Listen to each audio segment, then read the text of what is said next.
రేవంత్ రెడ్డి రమ్మాను అదే దొడ్డు బియ్యము మేడం ఇప్పుడు మనకు తెలుసుగా మేడం సార్ ఎంత కష్టపడి మనకు పని సన్న బియ్యం ఇస్తామంటున్నాడు, సన్న బియ్యం ఇస్తున్నా అంటున్నాడు. మాటలకి ఇచ్చిండాడు సన్న బియ్యం 2 నెలలు ఇచ్చిండా తీయలే దసరా చీరలు ఇచ్చిండా, దసరా చీరలు ఇచ్చిండా, ఏమి ఇయ్యడైనా మీకు ఇచ్చి కూడా 4,000 ఇస్తాడు మేడం, 4,000 ఇస్తాడు. 4,000 4,000 రూపాయలు లేవు. మరి మేము ఎట్లా బతకాలి? మొగడు వచ్చిన వాళ్ళము, మొగడు ఇచ్చిపెట్టిన వాళ్ళు, నా బిడ్డ మొగడు ఇచ్చిపెట్టిన డబల్ రూమ్ ఇస్తామన్నాడు. అవి లేవు, ఇవి లేవు, ఎవి లేవు. కూలి పని చేసుకొని ఎట్లా బతకాలి మేము?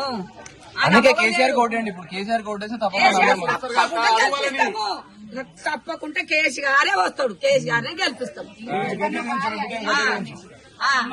కేసీఆర్నే గెలిపిస్తాం. మేము అందరం ఎక్కడెక్కడ ఇక్కడనే కాదు, కేసీఆర్నే గెలిపిస్తాం. కేసీఆర్ ఉన్న రోజులు మాకు మంచిగా ఉన్నది. తెలంగాణ